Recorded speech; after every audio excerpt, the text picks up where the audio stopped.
Hello दोस्तों, सभी को गुड मॉर्निंग। तो आज के क्रेश कोर्स में आप पढ़ेंगे 12th साइकोलॉजी अर्थात मनोविज्ञान। क्या पढ़ेंगे? 12th साइकोलॉजी अर्थात मनोविज्ञान। और ये क्रेश कोर्स बहुत ज़्यादा इम्पोर्टेंट रहने वाला है। और इस क्रेश कोर्स में आप पढ़ेंगे most important subjective questions and answer.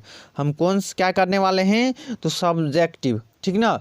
तो यहाँ पे ऑब्जेक्टिव ना करके सब्जेक्टिव करने वाले हैं। और जितने भी सब्जेक्टिव करेंगे वह बहुत ज़्यादा इम्पोर्टेंट है, इसलिए इसको बहुत तो जो भी सब्जेक्टिव करवाएंगे उसको बहुत आसान भाषा में समझाएंगे।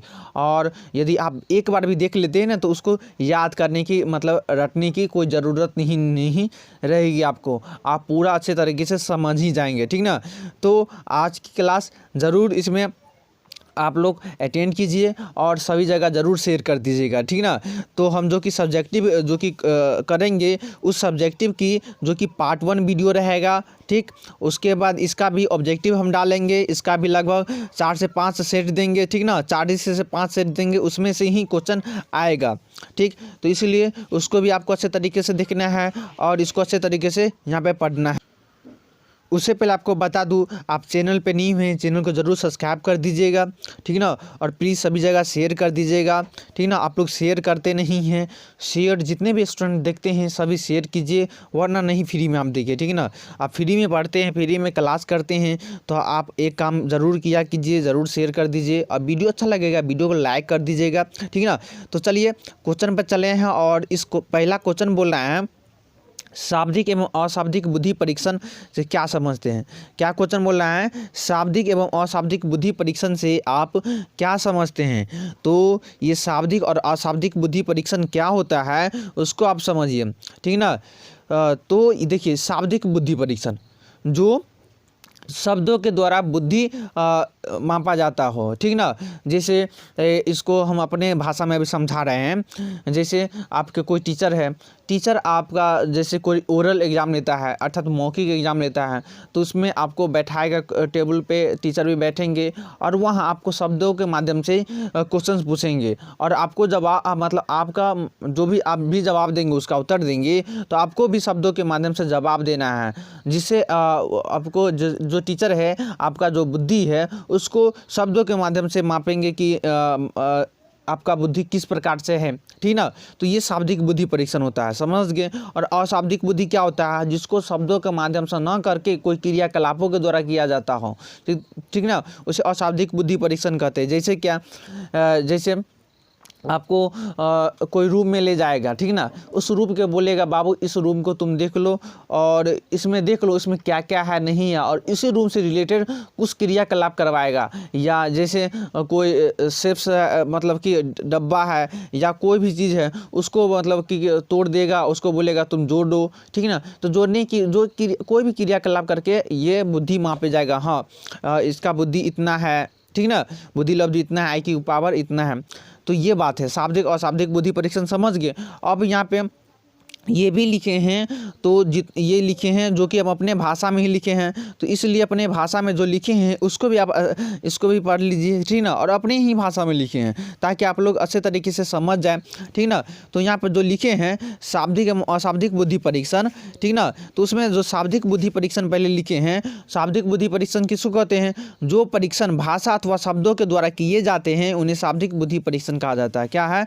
जो परीक्षण भाषा अथवा शब्दों द्वारा किए जाते हैं उन्हें शाब्दिक परीक्षण कहते हैं, जिन्हें पढ़कर या समझकर व्यक्ति को उत्तर देना पड़ता है, ठीक ना। शाब्दिक बुद्धि परीक्षण क्या होता है? व्यक्ति को पढ़कर या समझकर उसका उत्तर देना पड़ता है। और क्या है? तो यहाँ पे दिए गए उत्तर के आधार पर बुद्धि मापी जाती है। अर्थात कहने का मतलब उसे क्या करता है? पढ़कर या समझकर व्यक्ति क्या करता है? क्वेश्चंस का उत्तर देता है, ठीक ना। और उसके आधार पर क्या होता है? बुद्धि मापी जाती है, अर्थात बुद्धि लब्धि है, IQ पावर मापी जाती है, ठीक ना। समझ गए। इन परीक्षणों में परीक्षक परीक्षार्थी से अनेक तरह के प्रश्न पूछता है जिनका उत्तर शब्दों के माध्यम से दिया जाता है, अतः इनको वाचिक परीक्षण भी कहा जाता है। देखिए, शाब्दिक बुद्धि परीक्षण को वाचिक परीक्षण भी कहा जाता है, वाचिक, ठीक ना। तो आपको ये भी क्वेश्चन आ जाएगा, वाचिक परीक्षण क्या है? तो वही शाब्दिक बुद्धि परीक्षण कहते हैं, मतलब उसी को शाब्दिक बुद्धि परीक्षण को ही वाचिक परीक्षण कहते हैं। तो शाब्दिक बुद्धि परीक्षण वाला जो समझाए हैं उसी को लिख देना है, ठीक। तो शाब्दिक हमें मतलब कि हम आशा करते हैं कि आप लोग जरूर समझे होंगे ऐसे तरीके से, ठीक ना। अब समझते हैं अशाब्दिक बुद्धि परीक्षण। फिर भी समझ में नहीं आए कमेंट बॉक्स में बोलिएगा, और उससे भी सरल भाषा में समझाने की कोशिश करेंगे। ये सरल भाषा में समझाए हैं, अपने मन की भाषा है, ठीक ना। उस उतना भी सिंपल भाषा में कर देंगे तो एग्जामिनर सोचेंगे क्या, नहीं ये थोड़ा मतलब आपको लैंग्वेज उस हिसाब से लिखना है। एग्जाम में बोला जाता है अपनों शब्दों में ही उत्तर दे, तो अपने शब्दों में उत्तर देना है तो थोड़ा अपने आप को बना कर न चलना है। इसलिए वही शब्दों अपना ही शब्द यूज किए हैं इसमें, लेकिन कहने के मतलब उतना भी सरल नहीं किए हैं, ठीक ना।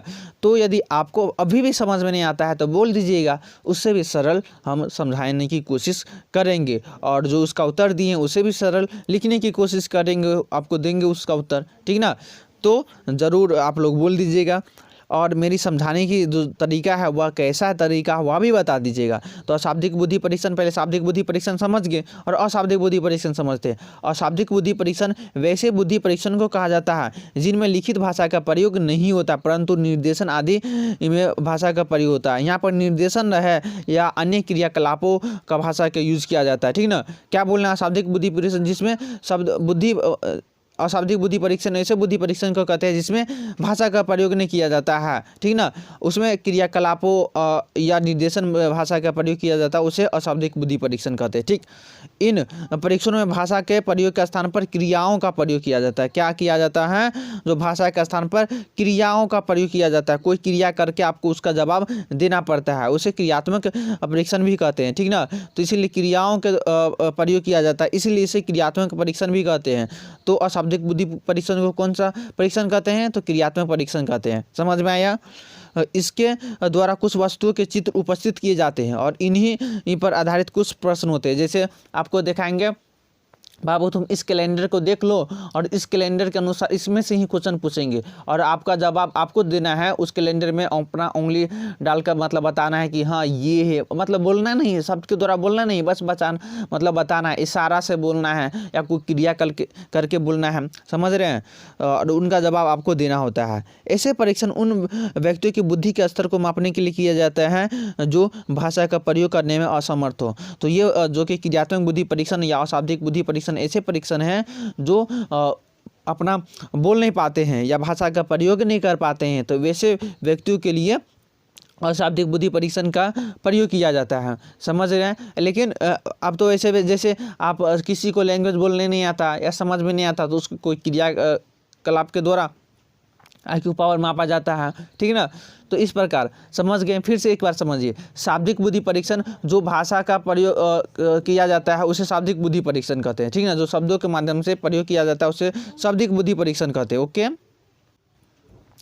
और कहने का मतलब जैसे कि भाषा का प्रयोग करता है तो यहाँ पे टीचर्स आपको क्या करेंगे, वो समझाएं कि क्वेश्चन पूछेंगे, ठीक ना। तो अपने शब्दों के माध्यम से ही उसका उत्तर देना पड़ता है। इसी तरह अशाब्दिक बुद्धि परीक्षण में शब्दों के द्वारा प्रयोग न करके कोई क्रिया के द्वारा या निर्देशन के द्वारा आपका उसका मतलब क्वेश्चन पूछा जाता है, उसका जवाब भी उसी हिसाब से देना पड़ता है, ठीक ना। जैसे आपको बोलेंगे कि कोई क्या कहते हैं आकृति है, उस आकृति को तोड़ देंगे, उसको बोलेंगे जोड़ने के लिए उसको जोड़ो, ठीक ना। तो आपको हाथ उसको कोई क्रिया करके ही आपको उसका जवाब देना पड़ेगा, समझ गए। आप चलते हैं नेक्स्ट क्वेश्चन पे। ये क्वेश्चन समझ में आ गया होगा और इम्पोर्टेंट क्वेश्चन है, इसको क्वेश्चन को एक तरह से रट ही लीजिए, सॉरी रटने के लिए नहीं, अच्छे तरीके से समझ ही लीजिए। इसको आप एक बार नहीं मतलब नहीं समझ में आता है तो दूसरा बार वीडियो ज़रूर देखिए, ठीक ना। इसको पढ़िए, इसको कॉपी में होगा तो कॉपी में नोट कर लीजिए, ठीक ना। इसका PDF भी हम डाल देंगे, लेकिन PDF थोड़ा लेट से डालेंगे क्योंकि PDF डाल देते हैं तो यहाँ पे PDF डाल देते हैं तो PDF इधर से उधर हो जाता है। कहने का मतलब कि आप लोग उसमें कुछ विद्यार्थी नहीं जुड़े हैं, कितना टीचर भी जुड़ चुके हैं, ठीक ना। और वह टीचर क्या करता है, मेरा ही PDF को उस पर नाम चेंज करके अपना मटेरियल अपना तैयार कर लेता है, ठीक ना। तो ऐसा हम इसीलिए PDF को थोड़ा लेट से डालेंगे। और ये सब क्रैश कोर्स वाला PDF है, ये थोड़ा लेट से ही जाएगा क्योंकि आप लोग वीडियो नहीं देखते हैं, बस PDF से ही पढ़ने लग जाते हैं। भाई वीडियो बनाते इतना मेहनत करते हैं तो पहले वीडियो देखा कीजिए, ठीक ना। और ये वीडियो तो आपको देखना ही पड़ेगा, एक बार नहीं समझ में आता दूसरा बार तो ज़रूर समझना पड़ेगा, लेकिन समझिए। कहने का मतलब एक बार नहीं समझ में आता दूसरा बार वीडियो देखिए, वीडियो को डाउनलोड कर कर लीजिए, तो उसको आप कम से कम सुनेंगे ना, तो सुनने से ही याद हो जाएगा, रटने की कोई ज़रूरत नहीं। देखिए व्यक्तित्व क्या होता है, सिंपल सी भाषा में, मेरे भाषा में समझिए, व्यक्तित्व क्या होता है। व्यक्तित्व जो कि पर्सनालिटी होता है, पर्सनालिटी होता है, ठीक है, समझ गए। तो जिसमें पर्सनालिटी में कहने का मतलब जैसे खाना पीना, उठना बैठना, पढ़ना लिखना, वो सब का जो तरीका होता है, जो बाह्य तरीका होता है, उसे ही व्यक्तित्व कहते हैं। आपका खाने का किस प्रकार का तरीका है, बोलने का किस प्रकार की शैली है, ठीक ना, लिखने की किस प्रकार का तरीका है, तो यहाँ पे वही व्यक्तित्व कहलाता है। सिंपल सी भाषा में समझ गए व्यक्तित्व किसे कहते हैं। अब इसमें यहाँ पे थोड़ा ये किताबी भाषा भी समझिए और अपना ही भाषा में लिखा हूँ। व्यक्तित्व की परिभाषा करते हुए अल्पोर्ट ने कहा, और व्यक्तित्व की किसी ने परिभाषा लिखा है अल्पोर्ट ने, तो अल्पोर्ट ने व्यक्तित्व की परिभाषा कहा, मतलब पर्सनालिटी की परिभाषा कहा कि अल्पोर्ट ने, कि इसमें कहा कि क्या कि व्यक्तित्व में व्यक्ति के अंतर्गत उन मनोदैहिक गुणों का गत्यात्मक संगठन जो वातावरण के प्रति होने वाले अपूर्व अभियोजनों के निर्धारित करता है। देखिए ये तो अपना मन से तो लिखने वाला नहीं है, जो अल्पोर्ट का वही आपको लिखना है। जो नियम होता है उस नियम को, अर्थात जो फार्मूला होता है वो फार्मूला को अपना मन से तो लिखिएगा नहीं। इसी तरह जो ये है यहाँ से यहाँ तक है, तो इसको अपना मन से तो लिखिएगा नहीं। अल्पोर्ट ने कहा, इस चीज़ को याद करना होगा, ठीक ना। व्यक्तित्व क्या है, तो यहाँ पे ये भी नहीं लिखते हैं ना, तो जो हम समझाए हैं उसी को लिख देते हैं, तो उसी में आपका जो 2 नंबर का पूछा जाएगा तो 2 नंबर करेक्ट मिलेगा। समझ, जितना हम लिखे हैं तो उतना ही लिखना होगा, तो उतना में नंबर आपको मिल जाएगा। तो व्यक्तित्व की परिभाषा करते हुए, और यदि अल्पोर्ट का लिखते हैं तो ये भी लिख दीजिएगा, और नीचे वाला लिखना चाहते हैं नीचे वाला लिख दीजिएगा। पहले पढ़िए इसको सही से। व्यक्तित्व की परिभाषा करते हुए अल्पोर्ट ने कहा कि व्यक्तित्व में व्यक्ति के अंतर्गत मनोदैहिक गुणों और गत्यात्मक संगठन जो वातावरण के प्रति होने वाले उसके अपूर्व अभियोजनों को निर्धारित करता है, उसे व्यक्तित्व कहते हैं। आप समझिए मनोदैहिक गुण क्या होता है, गत्यात्मक संगठन क्या होता है, ये नहीं समझ में आ रहा है ना, तो समझिए। देखिए अल्पोर्ट मनोदैहिक शब्दों के माध्यम से व्यक्तित्व में मानसिक और शारीरिक दोनों प्रकार के गुणों का महत्व प्रदान किया है। क्या किया है अल्पोर्ट ने, मनोदैहिक कहने का मतलब यहाँ पे मनो, ठीक ना, माइंड और देह की, ठीक ना। तो आपके जो शारीरिक शब्द है उसमें व्यक्तित्व मानसिक, ठीक ना, अपने माइंड की पावर और शरीर के दोनों के गुणों का प्रदान किया है।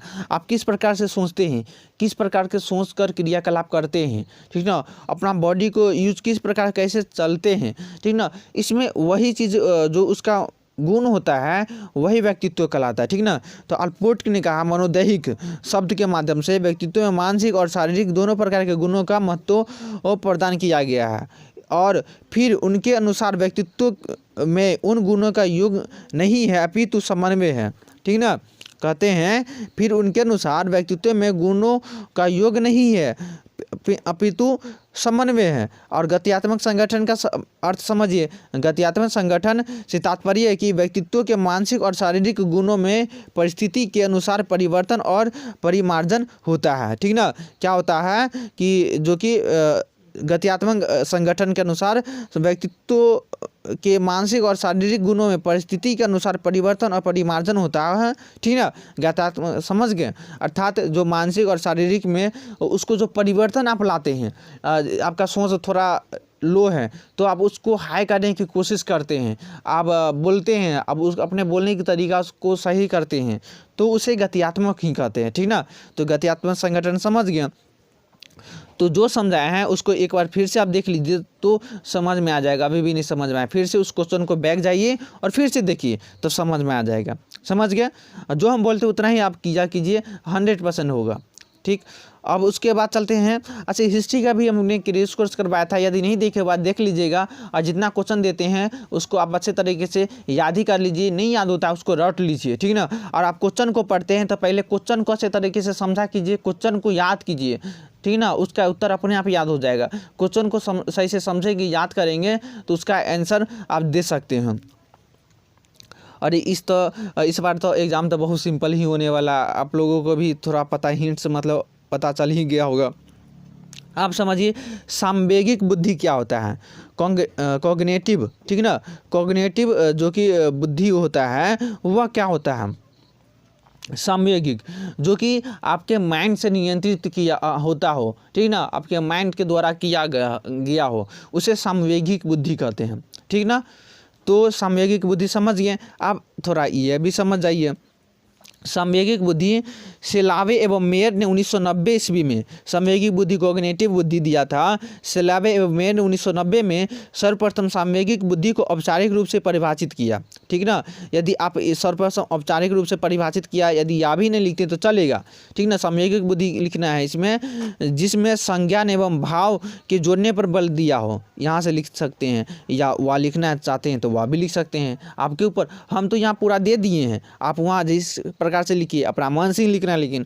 और ये हम जो दिए हैं जैसे समझाए हैं वह भी लिख सकते हैं, पहले समझाए थे ना, वह भी लिख सकते हैं। यहाँ से यदि यहाँ से भी लिखना चाहते थे यहाँ से भी लिख सकते हैं। सेलावे मेयर ने 1990 ईस्वी में सर्वप्रथम संवेगिक बुद्धि को औपचारिक रूप से परिभाषित किया। यदि या इतना लिख देते हैं, उसका नीचे लिखेंगे तो वहाँ भी लिख सकते हैं। या यहाँ से आपको लिखना है क्या, संवेगिक बुद्धि जिसमें संज्ञान एवं भाव के जोड़ने पर बल दिया हो। संज्ञान, कोई आप एक्शन लेते हैं, ठीक ना, या कोई भाव जोड़ने पर बल दिया हो। कोई भाव जैसे ईर्ष्या, या किसी से प्यार, किसी से प्रेम, किसी से घृणा, क्रोध ना, ये सब भाव हुआ ना, इमोशनल कोई चीज़ हुआ।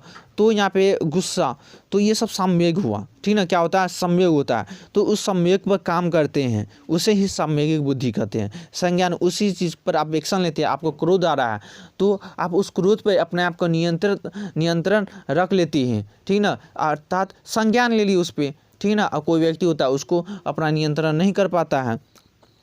उसके बाद देखिए, संवेगिक बुद्धि में अपनी तथा दूसरे की भावना और संवेगों को जाने तथा नियंत्रित करने, स्वयं को अभिप्रेरित करने तथा अपने संवेगों को नियंत्रित रखने तथा अंतर्वैयक्तिक संबंधों को प्रभावी ढंग से प्रबंध करने की योग्यताएं सम्मिलित होती है। कहने का मतलब है कि संवेगिक बुद्धि में जो कि क्या है, संवेगिक बुद्धि में अपनी तथा दूसरे की भावना, अपनी बुद्धि के माध्यम से संवेगिक बुद्धि के अनुसार अपनी भावना को दूसरे के अनुसार आप साझा करते हैं, दूसरे की भावना को अपने और समझते हैं, जानने की कोशिश करते हैं और उसको नियंत्रित करती हैं। आपको गुस्सा आता है तो आप दूसरे को डांट देते हैं, दूसरे को गुस्सा आता है आपको डांट देते हैं, ठीक ना। तो यहाँ पे जानने की या कुछ करने की कोशिश करते हैं, उसको गुस्सा आता है तो आप उसको नियंत्रित करने की कोशिश करते हैं। प्यार आता है, प्रेम आता है, कुछ भी होता है, मतलब संवेग होता हो, ठीक ना।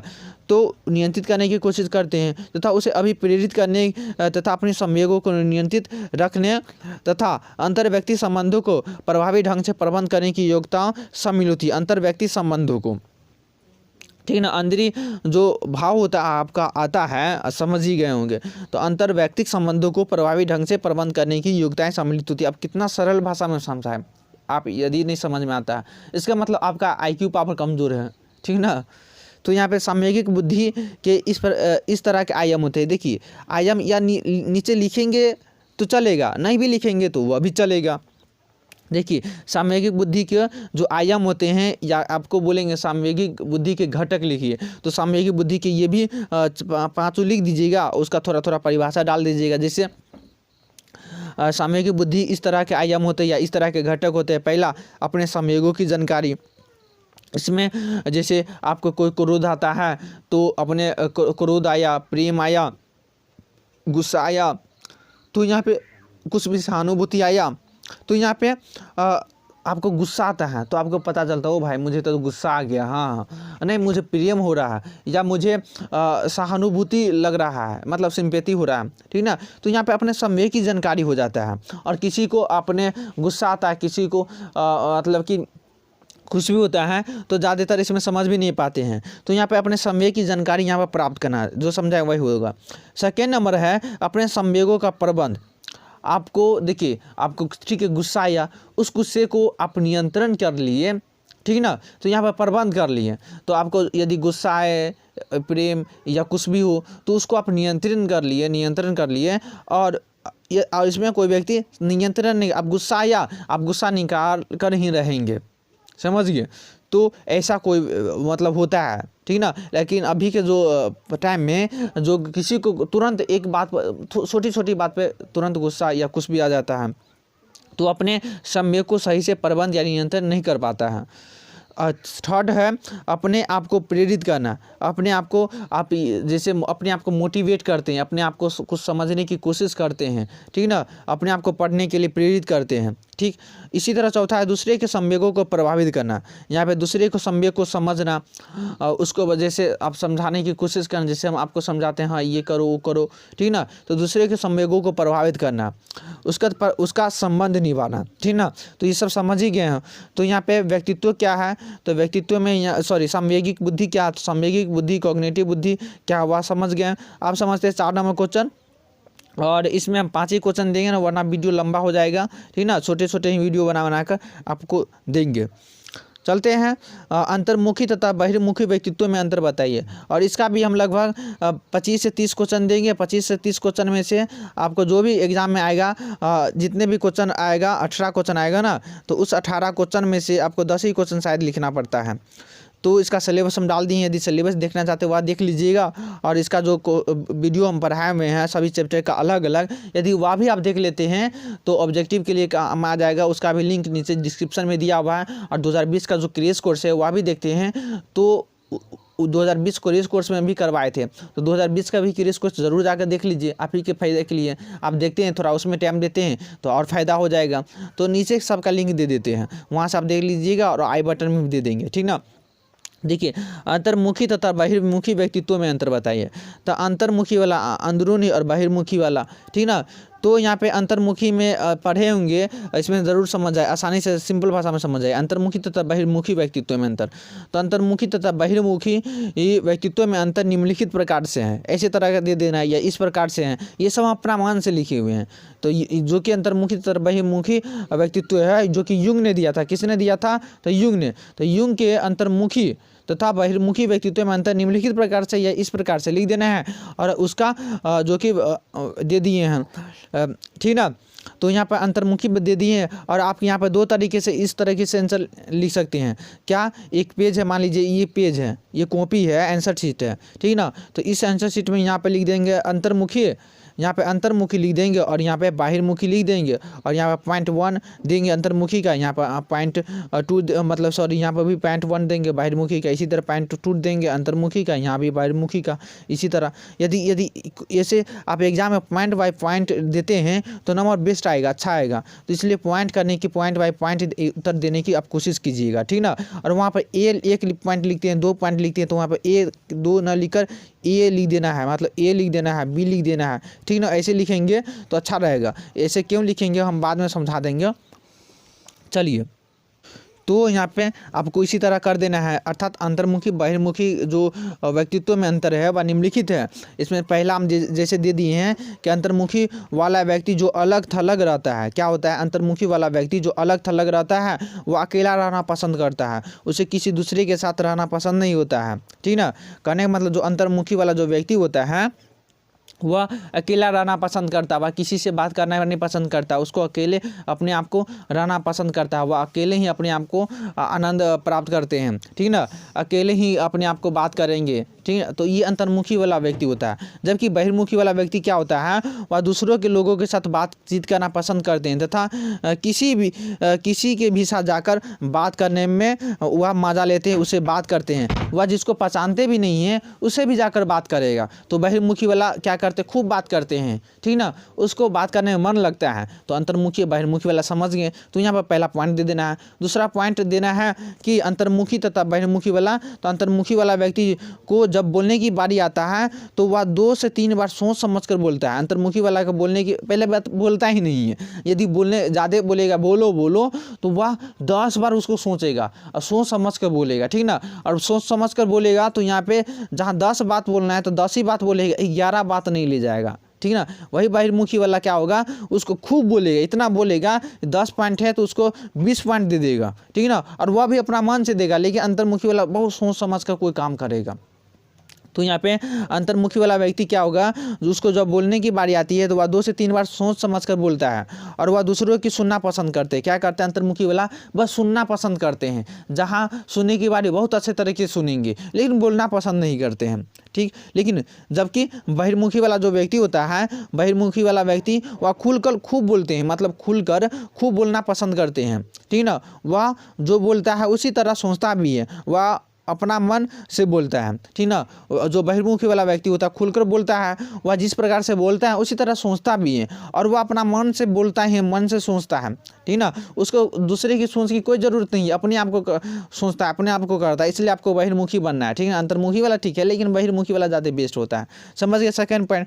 थर्ड पॉइंट है तीसरा, यदि हम समय बिताने की बात करें तो अंतर्मुखी हो जाते हैं। मतलब समय बिताने की बात करें तो वह अकेला आपको समय बिताता है, अंतर्मुखी हो जाता है। जब वे स्वयं के साथ समय बिताते हैं और इसलिए वे सामाजिक संपर्क से बचते हैं। वह क्या कहते हैं, अकेला रहना पसंद करते हैं, अपने स्वयं के साथ समय बिताते हैं और वह सामाजिक संपर्क से बचते हैं, किसी से बात करने की मतलब बात करने से बचते हैं, अपने सामाजिक संपर्क में जाने से बचते हैं। ठीक ना, लेकिन इसके जो विपरीत जो बाहिर वाला बुद्धि होता है, बाहिर बुद्धि, तो इसमें क्या होता है, बहिर्मुखी वाला जो होता है वह अपने परिवार, दोस्तों आदि के साथ समय बिताना पसंद करते हैं और सामाजिक प्यार करते हैं। ठीक ना, तो सेम उसका विपरीत आपको कर देना है। तो ये तीनों पॉइंट को आपको नोट कर लेना है, इस पॉइंट में समझाने की कोई ज़रूरत नहीं है, क्योंकि ये पॉइंट अपना मन से लिखिए। किताब वाला देख लीजिए, यदि किताब में आंसर मिल जाएगा इसका तो किताब में देख लीजिएगा कितना हार्ड दिया हुआ है। ठीक ना, वो बात तो समझ ही में नहीं आएगा।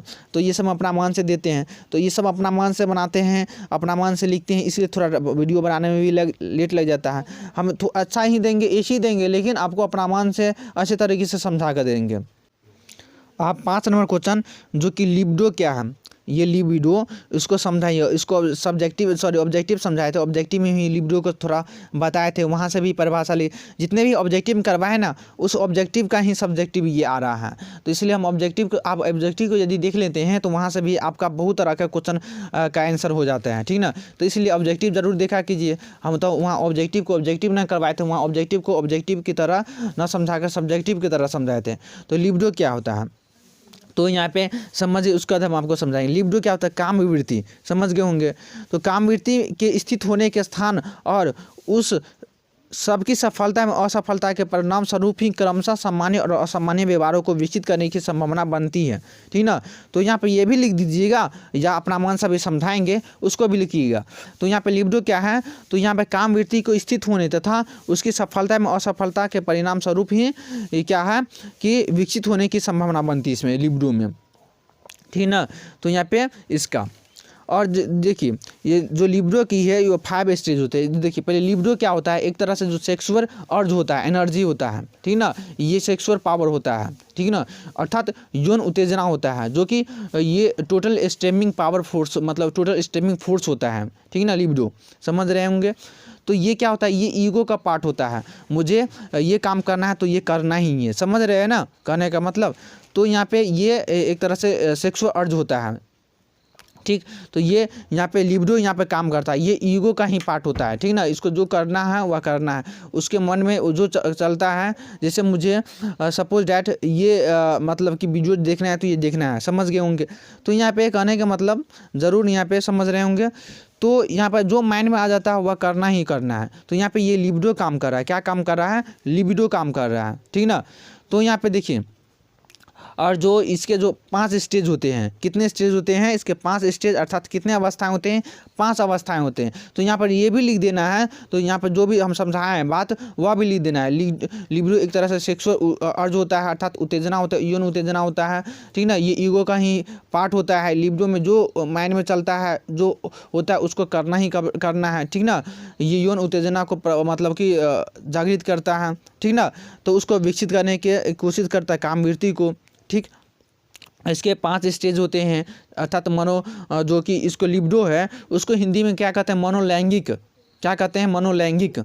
तो ये मनोलैंगिक जो कि इसके 5 स्टेज होते हैं, अर्थात अवस्थाएं होते हैं। ठीक ना, तो पहला अवस्था है मुखावस्था, ओरल स्टेज हम तो सबसे बेस्ट कहते हैं इंग्लिश में जो नाम सब है इंग्लिश में नाम याद कीजिए, हिंदी में नाम नहीं याद कीजिए, क्योंकि हम हिंदी में आज तक मुझे भी हिंदी में नहीं याद रहता, लेकिन हम आप लोगों को समझाने के लिए हिंदी ढूंढते हैं। हम तो इंग्लिश में ये सब लिख देते रहते हैं, लेकिन हिंदी ढूंढ कर लाते हैं इसका भाई ओरल का हिंदी क्या होता है, ठीक ना।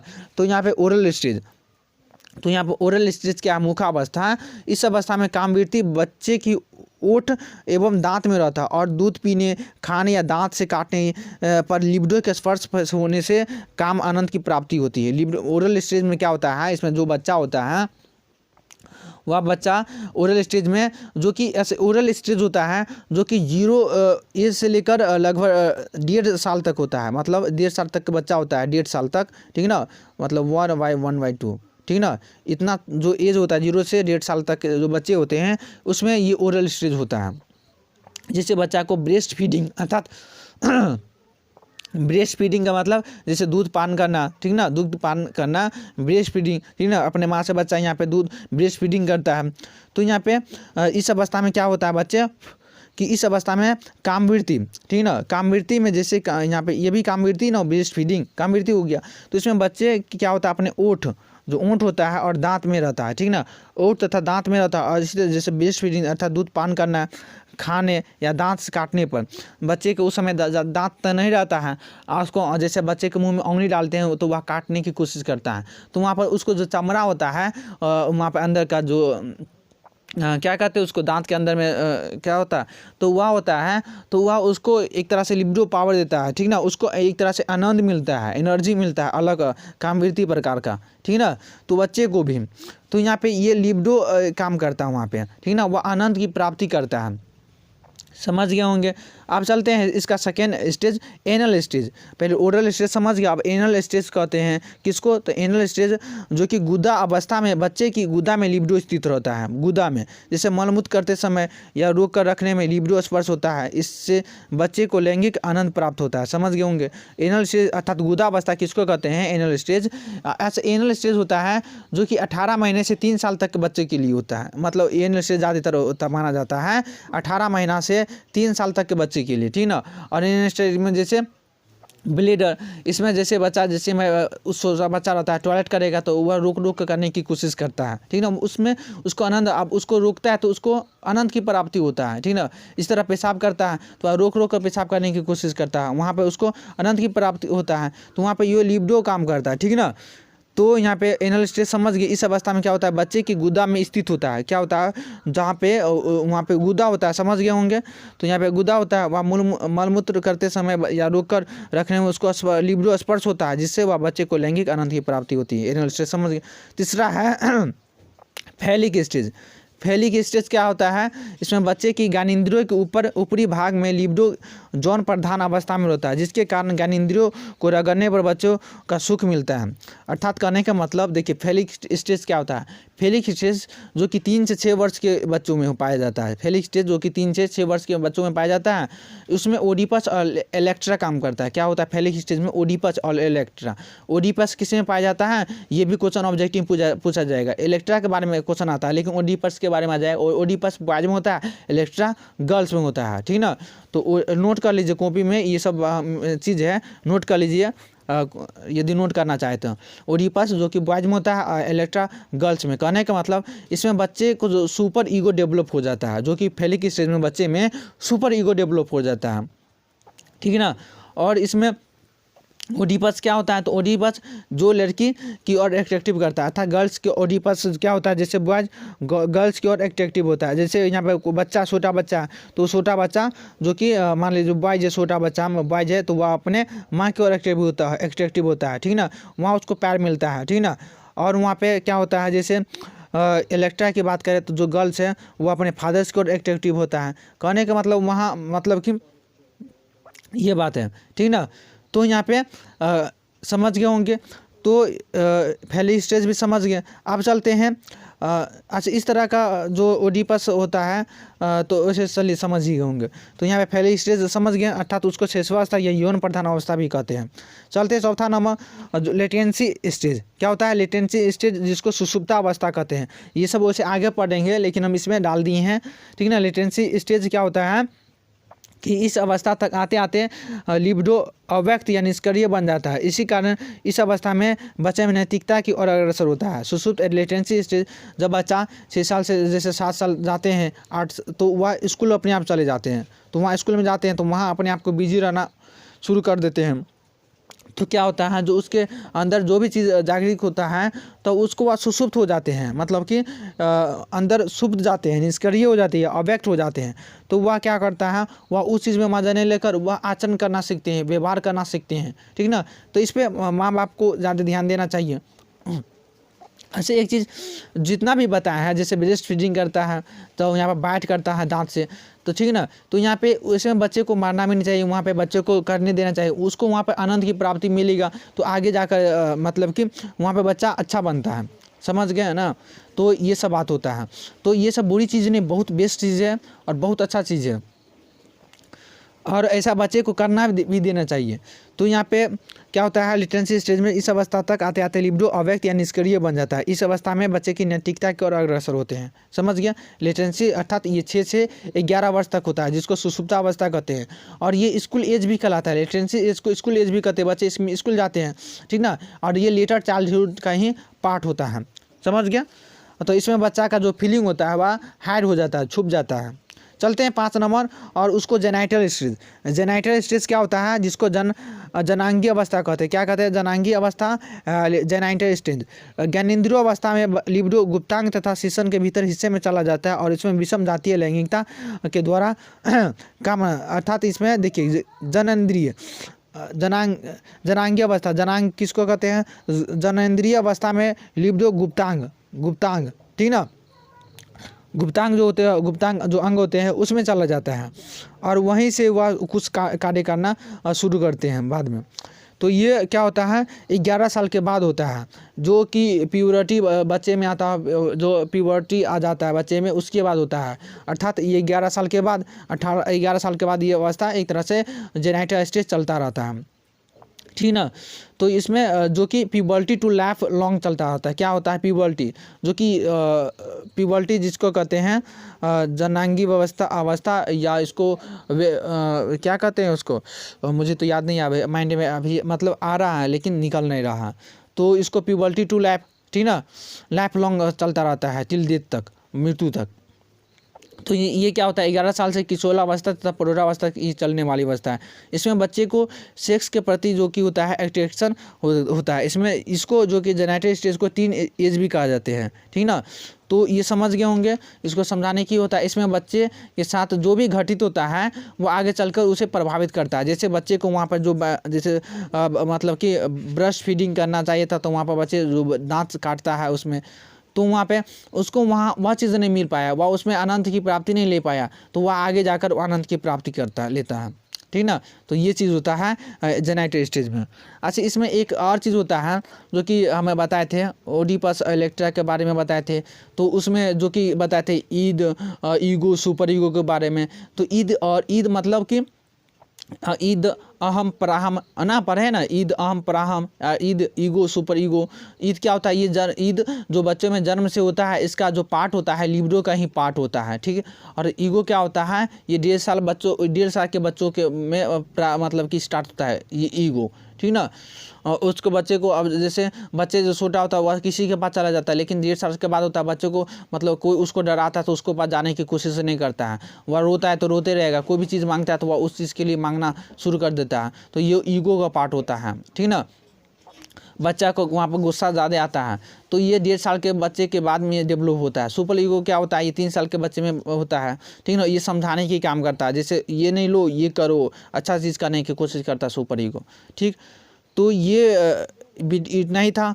तो आप आशा करता हूँ ये सब समझ गए होंगे। इसका PDF लेने के लिए और जो भी पढ़ा है, और अभी जो कि MCQ मॉक टेस्ट हो रहा है, सॉरी मॉक टेस्ट लेते हैं, अर्थात मॉक जो कि एग्ज़ाम लेते हैं, यदि मॉक टेस्ट देना चाहते हैं तो टेलीग्राम पर जुड़ जाइए। टेलीग्राम पर अभी सभी तरह का क्वेश्चन डालते रहते हैं, इंपॉर्टेंट ट्रिक डालते रहते हैं, ठीक ना, उस पर बातचीत करते रहते हैं। तो टेलीग्राम पर आप लोगों को जुड़ ही जाना है। फिर इंस्टा पर हमसे प्रश्न बातचीत कर सकते हैं, ठीक ना। इंस्टा पर बहुत सारे ऐसे स्टूडेंट भी आ गए हैं जो बातचीत करते हैं, क्वेश्चन पूछते हैं। तो इंस्टा पर जहाँ आप हमें फॉलो कीजिए। यहाँ पे इंस्टाग्राम है, आईडी दिया हुआ नीचे डिस्क्रिप्शन में, और फेसबुक पर जो कि बिहार बोर्ड से लेटेस्ट न्यूज़ पा सकते हैं। फेसबुक पर बिहार बोर्ड से लेटेस्ट न्यूज़ देते हैं। ट्विटर फॉलो कीजिए, नहीं कीजिए चलेगा, लेकिन इस तीनों आप ही के लिए इस पर ज़रूर फॉलो कर दीजिएगा। तो यह वीडियो आपको कैसा लगा ज़रूर हमें बता दीजिएगा, और वह सब ज़रूर फॉलो कर लीजिएगा, ठीक ना। तो और भी आसान भाषा में समझना चाहते हैं या क्या पूरा जो कि 5 क्वेश्चन समझाएं और एक्स्ट्रा बात भी बोले हैं, तो वह सब पाँचों का पाँचों समझ किसको किसको समझ में आया है वह भी कमेंट करके बताइए। देखते हैं कितने को समझ में आया। वीडियो को लाइक कर दीजिएगा, सभी जगह शेयर कर दीजिएगा, और क्रैश कोर्स ज़रूर देखा कीजिए अच्छे तरीके से। और इस वीडियो का टारगेट है मेरा 1000, जो कि 2 दिन के अंदर में 1000 करना है, आप लोगों को पहुँचाना है। आप लोग शेयर इतना कीजिए कि 1000 पहुँच जाए, ठीक ना। तो चलिए इसी तरह हमें देखिए, हम वीडियो नहीं डालते हैं क्योंकि आप मेरे लिए नहीं करते हैं, तो मेरे लिए भी कीजिए, तो मुझे भी पता चलेगा, हम मेरे लिए भी बच्चे करते हैं तो हम भी भाई करेंगे, ठीक ना। तो आप लोग ज़रूर कीजिए। तो धन्यवाद।